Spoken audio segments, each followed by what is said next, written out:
Framed by James Ponti. Chapter 1. The Not-So-Safe Way. My name's Florian Bates. I'm 12 years old and a 7th grader at Alice Deal Middle School in Washington, D.C. My two favorite foods are pizza and egg rolls. I'm on the student council. I'm in the Scrabble club, and I plan to try out for soccer. I also work for the FBI. I know, that last one kind of comes out of the blue, doesn't it? Technically, they classify me as a covert asset, which sounds very James Bond spy-like, but only means they want to keep me a secret. After all, it would be pretty embarrassing for them to admit they get help from a 12-year-old. And it would be even worse if one of the guys on the 10 most wanted list showed up at my front door in a bad mood. So the covert part is good for both of us. Becoming a detective wasn't something I meant to do. It just sort of happened because I notice things other people don't. My brain's weird that way. It spots details that seem insignificant and snaps them together like puzzle pieces. The only people outside the bureau who are supposed to know my status are my parents and my best friend Margaret. But that changed the day the Romanian mafia kidnapped me after school. I was taking a shortcut behind the Safeway supermarket, and unless they were trying to influence any upcoming student council votes, it meant my identity was no longer a secret. It's funny because earlier that day, Margaret had warned me not to take that route. Normally we walk home together, but on Thursdays she has piano, so I go alone. That's when I look for shortcuts. Not because I'm in a hurry, because it's like another puzzle. There are a lot of dumpsters back there, she pointed out when I told her about it. And you know what Ben Franklin said about dumpsters. Nothing good ever happens when you're surrounded by them. I'm pretty sure Ben Franklin was dead about 150 years before the dumpster was invented, I countered. Then maybe I saw it on a poster. Either way, it's good advice. You shouldn't go back there. It may smell bad, I said, feeling suddenly defensive. But it's not like it's dangerous or anything. She replied. And how do you know that? I thought about it for a moment and smiled. Because it's called the safe way. If it was dangerous, it would be called the unsafe way. She didn't find this nearly as clever as I did. So while I laughed, she just shook her head and said, "Boys are so funny." Then she leaned in close and added, "And so stupid." Considering I was kidnapped in the exact place she warned me not to go, I'd say that little nugget belongs on a poster too. In my defense, I was going to walk the long way, but it started raining and I didn't want to get soaked. I'd just squeezed through the gap in the fence and was hurrying behind the store holding my backpack over my head when I noticed the delivery truck. It should have been parked by the loading dock, but I was too busy worrying about getting wet to pay attention to that. The rain was so hard I could see through its windshield only when the wipers swished across the glass. That's why I didn't notice the driver had gotten out and left the engine running. I figured someone was just sitting inside waiting for the storm to pass. When he stepped out from behind a dumpster, I almost crashed into him, which would have hurt because he was enormous. The sign on the truck said it belonged to a flower shop called the Happy Leprechaun, but this guy was neither. He was about 6'4", 300 pounds, and looked like a professional wrestler. One of the villains. He just stared at me, unconcerned about the rain pelting down his giant bald scalp, and smiled. For a nanosecond, I thought I was letting my imagination run wild. Then I looked down and noticed he wasn't wearing comfortable shoes like a delivery person would. He had on steel-toed work boots, popular among factory workers, bricklayers, and international assassins. I sprinted in the opposite direction, digging around in my backpack as I ran. I was trying to find the panic button the FBI had issued me. All I needed to do was push it twice and a team of agents would be put on instant alert.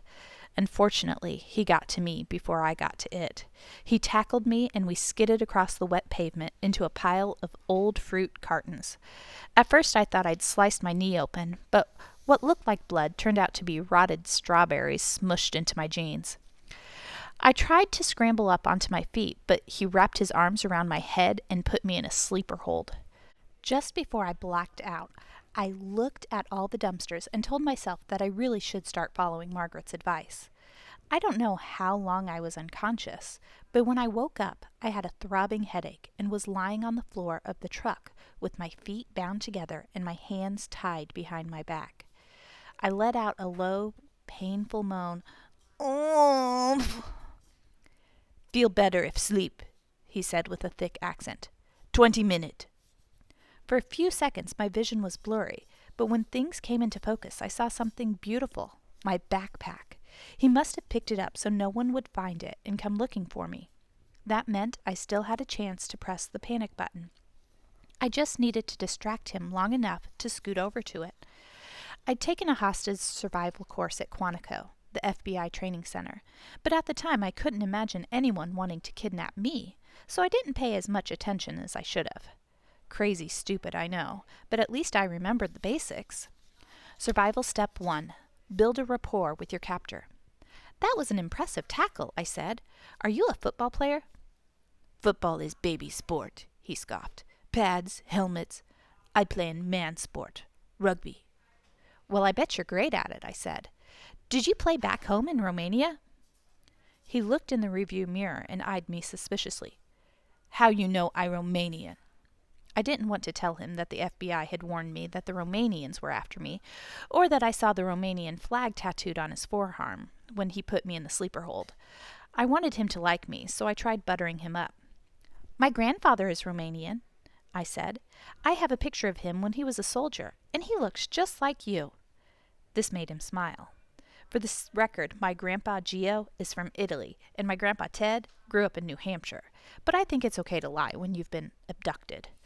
"By the way, as one Romanian to another," I continued, "I think you've made a mistake. I think you nabbed the wrong kid." The smile turned into a scowl, and I worried that I'd offended him. "I'm not saying you're not good at your job," I added. "It's just that with peer pressure and our need to fit in, kids look and dress so much alike that even we have trouble telling each other apart. One time my parents drove right by me at pickup. My own parents. So there's no shame in grabbing the wrong one." "Not wrong," he replied forcefully. Survival step 2. Disrupt your captor's train of thought. "Do you mean not wrong as in I'm not wrong in what I'm saying, or not wrong as in you're not wrong in whom you kidnapped?" I waited for a response, but all I heard was a low, frustrated growl. I assumed this was his deep thinking noise. "If you don't use pronouns, it really makes the conversation hard to follow. You need to say you're not wrong or I'm not wrong, especially in a situation like this, with threats and demands. The wrong pronoun could have someone else ending up with your ransom money, and that wouldn't be good for either one of us." "Not wrong," he barked again, as if saying it louder suddenly solved the grammar issues. Just then, he swerved to avoid another car, blasted his horn, and yelled what I assumed were choice Romanian curse words. I figured he was distracted enough for me to start inching toward my backpack. "Don't feel bad," I continued. "I understand how hard it is to learn a new language. My family moves all the time. I've had to learn French and Italian. It's molto difficile. That's Italian for very difficult."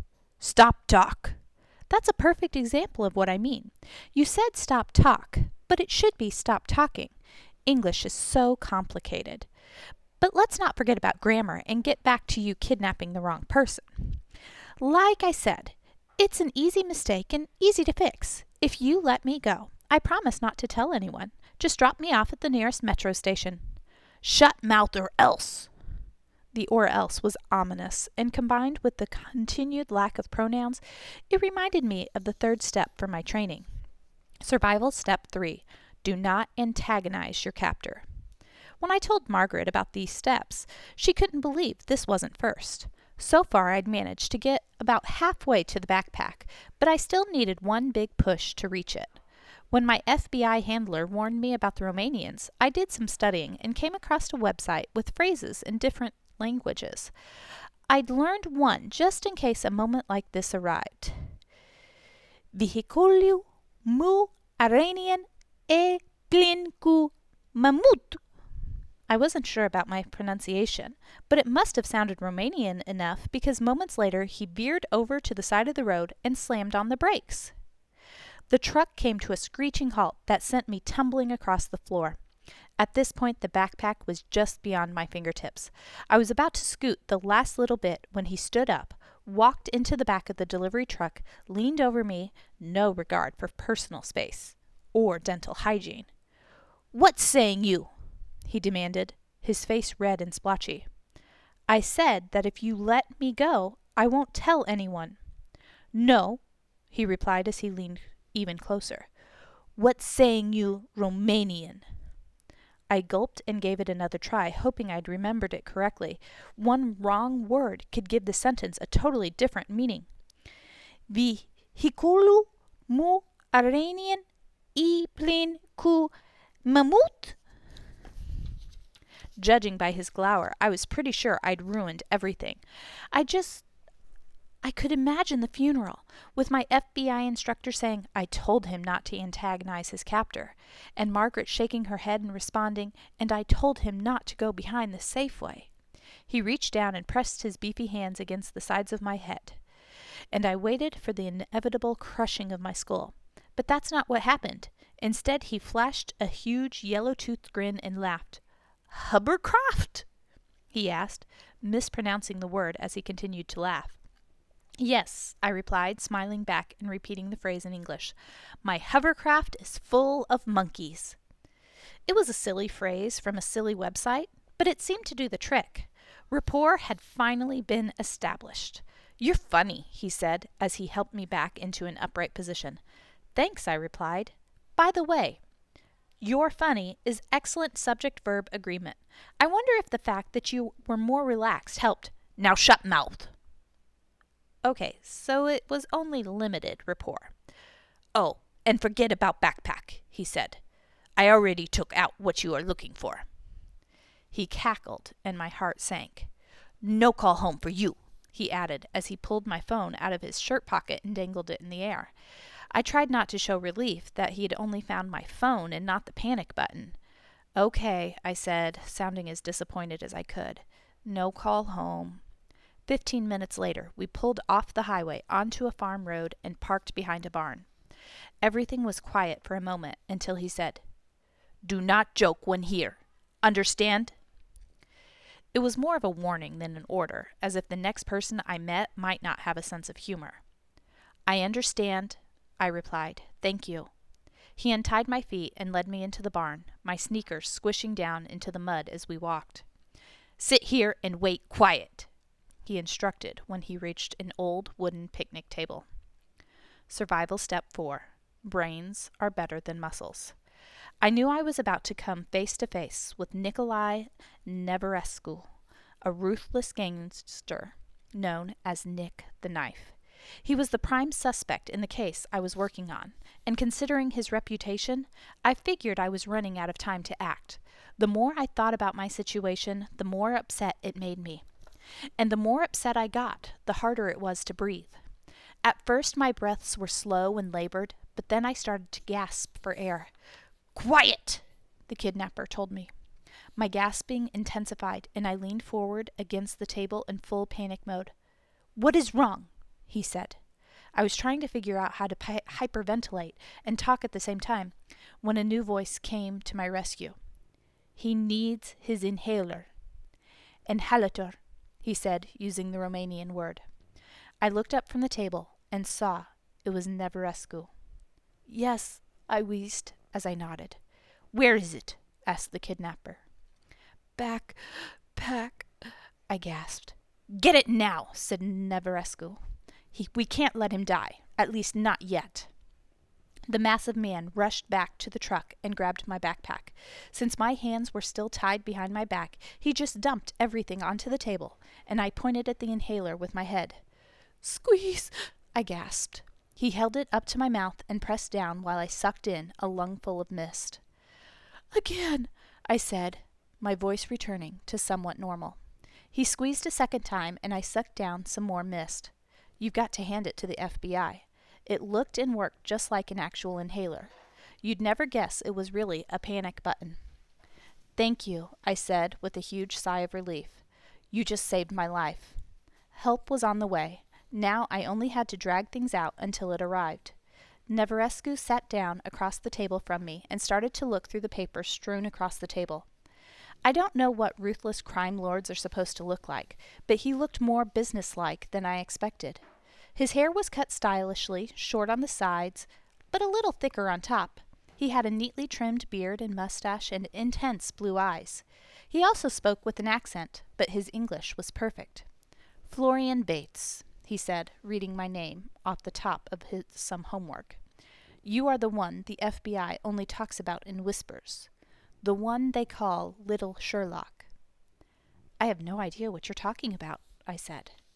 He gave me a disappointed look. "Let's not play games. I know who you are, and you know who I am." I nodded reluctantly. "I know you're the man who masterminded the robbery at the National Gallery of Art." He chuckled. "Mastermind? I love that word. I wish it were true. No, that fact you have wrong. That's why I had you brought here, so we could set the record straight, and you could tell your friends at the FBI they are looking for the wrong person." He started to roll up his sleeves, and I could see the collection of tattoos on his forearms. One was a red and black eel that I recognized as the symbol of the Eastern European League, a crime syndicate known as EEL. There were other assorted tough guy phrases and symbols, but one of them didn't fit in with the others. It was a daisy with the numbers 24/7 directly beneath it. It looked like a logo for a flower shop, willing to make deliveries 24 hours a day, 7 days a week. But Neverescu didn't exactly seem like a florist. He saw that I was staring at it. "What's wrong, little Sherlock?" "Young Sherlock," I corrected. "What's that?" "They don't call me little Sherlock. They call me young Sherlock." He laughed. "I thought you had no idea what I was talking about." I gave him a look. "I thought we weren't playing games." "Okay, so what's wrong, young Sherlock?" "I'm not sure, but it's right there," I said, trying to make sense of it. "I can almost see it." I closed my eyes and tried to picture the puzzle pieces. Daisy, 24/7, EEL, FBI, Nick the Knife, Romania, Happy Leprechaun, Safeway. It just didn't mean sense. And then, snap! I opened my eyes and smiled. The solution seemed completely impossible except for one detail. It was the only thing that made the pieces fit together. "There's been a huge mistake," I said urgently. "You need to let me go right now." "Is that so?" he laughed. "Why should I do that?" I looked right at him and did not blink. "Because the FBI is going to be here in less than 5 minutes, and that doesn't leave us much time to talk about why your tattoo changes everything." And that's the end of Chapter 1, Framed by James Ponti. I'm curious to know why the Romanian mob is after Florian Bates. If you want to know, you can check it out from the school library.